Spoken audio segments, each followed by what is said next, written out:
Hi guys, Subhanu here. आज আমি কথা বলবো the real truth about the market because কারণ এই মার্কেটে কি হয়, সবাই তো টাকা কামানোর জন্য আসে, যেমন আমিও এসেছি, সবাই আসে, মানে কেউ তো এখানে টাকা লুজ করার জন্য আসে না। কিন্তু 95% অফ যে রিটেল ইনভেস্টর আছে তারা টাকা লুজ করে, সে বুল মার্কেটে টপে ঢুকে হোক বা বেয়ার মার্কেটে কনভিকশন হারিয়ে প্রফিট বুক লস বুক করেই হোক। কারণটা কি? তার একটাই কারণ হচ্ছে, কারণ আমিও এসেছিলাম বুল মার্কেট 2021-22 বুল মার্কেটে, আর যারা 2022-23 বুল মার্কেট বা 23-24 বুল মার্কেটে তারাও এসেছে বুল মার্কেটে। কিন্তু যারা বুল মার্কেটে ঢোকে তাদের এক্সপেকটেশান সবচেয়ে বেশি হাই হয়, আর তারা তারা যেসব স্টকগুলোতে ইনভেস্ট করে, যেরকম আমি এসেছিলাম তখন কেমিক্যালের বুল মার্কেট চলছিল, মানে তখন সমস্ত কেমিক্যাল আর্নিং যাই দিক, মানে যেরকমই আর্নিং দিক তাদের stock all time high touch করছিল। তাদেরকে হয়েছে যে আমি কেমিক্যালের একদম বুল মার্কেটের টপে এন্টার হয়ে গেছি, যার জন্য আমার 35 থেকে 40% পোর্টফোলিও আমি লস বুক করে সেল করেছি। মানে আমাকে সেল করতে বাধ্য করেছে, কারণ আমি আর আমার নিজের কনভিকশানে ঢুকিনি, ইউটিউবে স্টক আইডিয়া দেখে ঢুকেছিল।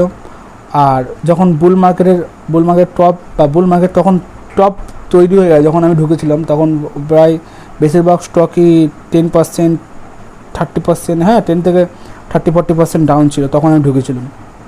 সেখান থেকে আরও 30%, 40% পড়েছে, যার জন্য আমি কেমিক্যালের বুল মার্কেট থেকে বেয়ার মার্কেট যে সাইকেলটা ঘোরে সেই সাইকেলে আমি আটকে পড়েছিলাম।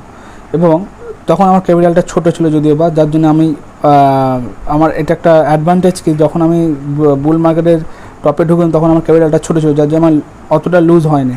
তারপরে যখন ক্যাপিটালটা এখন ক্যাপিটালটা যখন বেড়েছে, তাতে আমার এই বুল মার্কেটে আমি অতটা লুজ করি, কারণ আমি আমার সময়ের সাথে সাথে নিজের লার্নিংটাকে আরও ইমপ্রুভমেন্ট করেছি।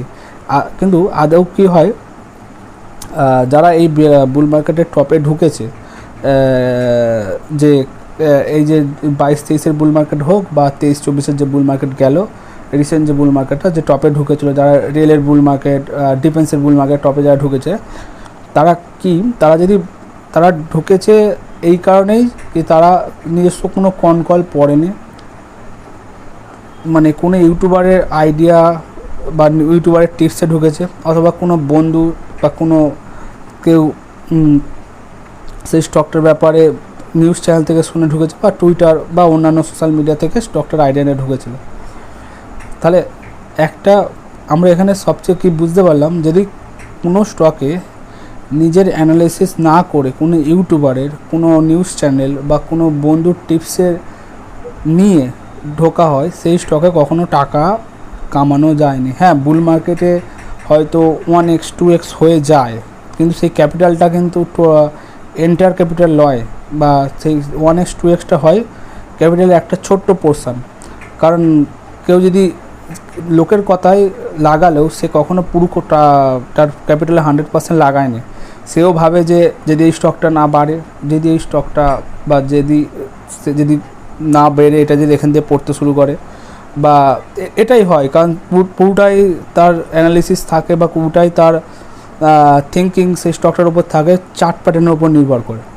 কিন্তু বুল মার্কেটে হয়তো চার্ট বাড়ে, কিন্তু বেয়ার মার্কেট যখন আসে বা ছোট কোনো ভলাটিলিটি যখন আসে, তখন সেটা তার কনভিকশান ব্রেক হয়ে যায়, কারণ সে চার্ট প্যাটার্নে ঢুকেছিল, চার্টটা ব্রেক হয়ে যখন 10%, 20% নিচে পড়ে, সে অটোমেটিক লস বুক করে নেয়।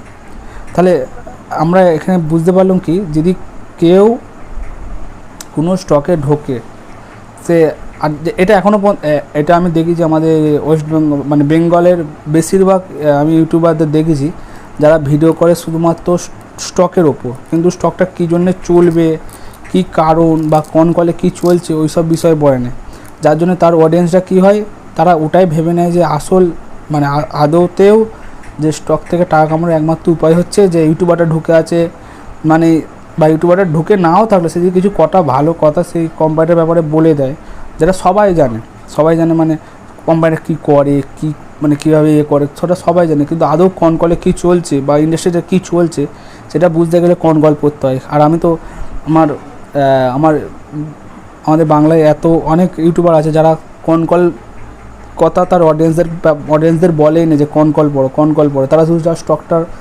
আইডিয়াটাকে করে দেয়, বলে দেয়, আর তার অডিয়েন্সরা সেটা শুনে টাকাটা লাগিয়ে হয়ে গেল, টাকাটা লুজ।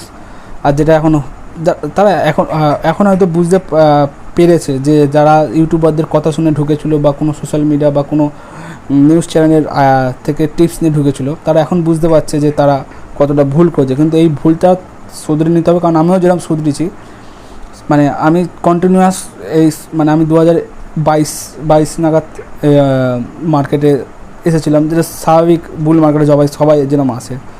আর 98% 100% রিটেল ইনভেস্টার আসে বুল মার্কেটে, কেউ বেয়ার মার্কেটে ঢুকতে চায় না। আর বেয়ার মার্কেটে স্টক নিয়ে কোনো কথাও হয়নি, এখন যেরকম সেন্টিমেন্ট, কেউ ওই বিষয়ে আলোচনাও করবে না, লোক গালাগালি দেয়, আর সবাই বুল মার্কেটেই আসে।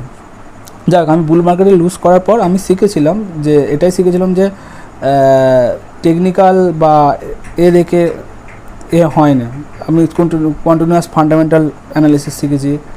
আর কলের ব্যাপারে তো আমি রিসেন্ট 4-5 মাস আগের কথা, 4-5 মাস আগে আমি কলের ব্যাপারে বুঝেছি যে কল পড়াটা মানে ফান্ডামেন্টাল অ্যানালিসিস বুঝতাম, সব বুঝতাম, কিন্তু আদৌ যে ফান্ডামেন্টাল কীভাবে কাজ করতো সেটা যে কলের ওপর নির্ভর থাকতো, বা কল থেকে মানে কলের ম্যানেজমেন্টের গাইডেন্স বা ম্যানেজমেন্টের যে কথোপকথন তার উপর নির্ভর করে স্টকটা চলতো, সেটা আমি 4-5 মাস আগের কথাই বলছি। 4-5 মাস আগেই আমি বুঝেছি। আর এই 4-5 মাসের মধ্যেই আমি 50 থেকে 70টা কোম্পানি কল পড়ে নিয়েছি, Q2 Q3 মিলিয়ে। তাহলে আদৌ যে কনভিকশানটা বিল্ড করতে হবে সেটা নিজেকে বিল্ড করতে হবে, কোনো ইউটিউবারের কথাতে বা এতে বা কোনো নিউজ চ্যানেল টিপসে কনভিকশান বিল্ড হয় না। আর সেই কনভিকশানে এখনও পর্যন্ত সেই কনভিকশানে কেউ টাকা কামায়নি। মানে কেউ যদি ইন্ডিয়ান মার্কেটের হিস্ট্রি কেউ বার করে, এমন কেউ নেই যে মার্কেট থেকে টাকা কামিয়েছে কোনো কারোর টিপসে বা কারোর কোনো নিউজ চ্যানেলের আইডিয়া দেখে। সে যেই হোক, সে যেই হোক, সে মানে এত বড় বড় ইউটিউবার বলছে, এত বড় বড় ইনভেস্টার আমি যাই হোক তার কারোর নাম নিচ্ছি না, সে যেই হোক, তারা কেউ অন্যর কনভিকশানে টাকা কামায়নি। কিন্তু এখানে সব রিটেল ইনভেস্টার আসে টাকা কামাতে, কিন্তু নিজের কনভিকশানে নয়, অন্য কারোর কনভিকশানে। তারা কেউ খাটতে চাইছে না, তারা কেউ পড়তে চাইছে না, শুধু ভাবছে যে কেউ টিপস দিক বা কেউ আইডিয়া দিক, তার উপর ভিত্তি করে আমাদের টাকা কামানো। কিন্তু সেটা সম্ভব নয়। আর সেটা সম্ভব নয় যে যত তাড়াতাড়ি বুঝবে। আমি বুঝে নিয়েছি, আর আমি সেটার ওপর কন্টিনিউয়াস আমার চালাচ্ছি যে কীভাবে কলটাকে আরও বেশি করে পড়া যায়, কলের ওপর আরও বেশি টাইম দেওয়া যায়। এতে আমাদের এতে যারা কল পড়বে তাদের বিজনেস সেন্সও বাড়বে। আর কী জন্যে স্টকটা চলছে তার কারণ একমাত্র যে কল পড়ে সেই বলতে পারবে। আর হ্যাঁ, আরেকজন বলতে পারবে যে কারোর যে কল পড়েছে তার ভিডিও শুনে এসে যে বলতে পারবে। ধরো আমি কল পড়ে আমি ভিডিও বানাচ্ছি, আমার ভিডিও যদি কেউ শোনে, সেও তার বন্ধুদের বলতে পারে যে এই জন্য স্টকটা যায়, কিন্তু সে নিজে কলটা পড়ে না। আমি যদি কোনো ভুলও বলি, সে তার বন্ধু বা সে আশেপাশে যারা থাকবে তাদেরকে বলবে যে এই জন্য স্টকটা চলছে। যাক, এরকম আমিও করেছি এরকম। কিন্তু আদৌ যে কনভিকশান বিল্ড হয়, আদৌ যে স্টকটা হোল্ড করতে হয়, সেটা নিজস্ব কনভিকশান ছাড়া হোল্ড করা যায় না। আর নিজস্ব কনভিকশান ছাড়া 10x 15x বা 5x পর্যন্ত 5x কামাতে গেলেও নিজস্ব কনভিকশান লাগে, অন্য কারোর কনভিকশানে হয় না। আর আজ পর্যন্ত মার্কেটে কেউ নিজস্ব কনভিকশান, নিজস্ব নিজস্ব অ্যানালিসিস ছাড়া টাকা কামায় না। আর যারা রিটেল ইনভেস্টার আসছে আমাদের মতো, যারা ছোটো রিটেল ইনভেস্টার, আমার মতো যারা ছোটো ইনভেস্টার, তারা টাকা কামাতে আসছে, কিন্তু কনভিকশানটা অন্য কারোর থেকে নিয়ে কামাতে আসছে। সেটা হবে না, সেটা হয় না বন্ধু। করার জন্য নিজস্ব কল পড়তে হয়, খাটতে হয়, টাইম দিতে হয়।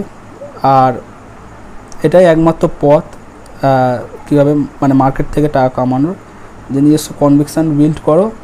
আর বিল্ড করার পরই পোর্টফোলিওর একটা বড় পোর্শন সেই স্টকটাতে লাগাও। কারণ নইলে একটা ছোট ক্যাপিটালকে বড় করতে গেলে, বা একটা যে কোনো যাই ক্যাপিটাল হোক, একটা ক্যাপিটালকে 10x 20x সেই স্বপ্নতে ইউটিউবাররা দেখিয়ে দেয়, বা বড় বড় ফান্ড হাউস দেখিয়ে দেয়, বা বড় বড় নিউজ চ্যানেল দেখে দেয় যে স্টকটা 10x, যেভাবে থাম্বনেল দেয়, কিন্তু সেটা হয়নি। সেটা হতে গেলে সেটাকে সেই কনভিকশানটা নিজে থেকে বিল্ড করতে হয়, কোনো ইউটিউবারের কনভিকশানে বা কোনো বিজনেস চ্যানেলের কনভিকশানে হয়নি। আর একটা স্টক ওরকম থাম্বনেলে লেখা থাকেই বলে যে হয়, সেটাও সবচেয়ে বড় ভুল কথা। কারণ একটা বিজনেস শুধুমাত্র এরম ফিক্সড মাইন্ডসেট যে লিখে দিয়েছি মানে 10x হবে, লিখে দিয়েছি মানেই, বা ম্যানেজমেন্ট বলেছে মানেই, বা একটা ইউটিউবার সেই বিজনেসটাকে ভালো বলেছেই মানে সেটা ভালো, এটা হয়নি। তার জন্য নিজস্ব, যাই হোক, এটাই আমার একমাত্র যে পথ একটাই, নিজে খাটতে হবে, নিজে পড়তে হবে, আর নিজস্ব কনভিকশান বিল্ড করতে হবে। কারোর কনভিকশানে, কোনো ইউটিউবার কনভিকশানে মার্কেট থেকে টাকা কামানো যায়নি। হিস্ট্রি এটাই বলে যে কেউ, মানে আমাদের ইন্ডিয়ান মার্কেটের হিস্ট্রি এটাই বলে যে কেউ অন্যের কনভিকশানে টাকা কামায়নি। আমরা সবার গল্প জানি, অবশ্যই জানি যে কীভাবে, যাই হোক আমি কারোর নাম বলছি না, আমরা সবার গল্প অবশ্যই জানি কীভাবে তারা টাকা কামায়, কীভাবে স্টকটাকে 10x, টাইটানের, বাজাজ ফাইন্যান্সের যারা হোল্ড করেছিল, কিন্তু তারা অন্যের কনভিকশানে হোল্ড করে না। কারণ ওই 10x, 20x, 30x, 40x হওয়ার মধ্যে অনেক ওঠা বা অনেক বুল মার্কেট, অনেক বেয়ার মার্কেট হয়েছে, কিন্তু যারা হোল্ড করেছিল তারা নিজস্ব কনভিকশানেই হোল্ড করেছিল। কারো ইউটিউবার বা কেউ কানে কানে কোনো বিজনেস চ্যানেল এসে বলে দেয় না যে হোল্ড কর, এটা বাড়বে, বা এটা এখান থেকে 10x হয়েছে আবার 10x হবে। তখন বিজনেস চ্যানেল, যখনই বেয়ার মার্কেট হয় তখন বিজনেস চ্যানেল বলে স্টকটা খারাপ। যাই হোক, এটাই কথা যে একটাই পথ, নিজে কনকল পড়তে হবে, আর কনকল পড়ে কনভিকশান বিল্ড করতে হবে, তবে টাকাটা বা ছোটো একটা ক্যাপিটাল 10x, 20x সে যাই হোক তবে হবে। নাহলে সবাই টাকা লুজ করবে, যেটা এখনও পর্যন্ত হয়ে আসছে। কেউ যদি টাকা বানাতে চায় তাহলে তাকে কনকল পড়তে হবে। ওকে, বাই, গুড নাইট।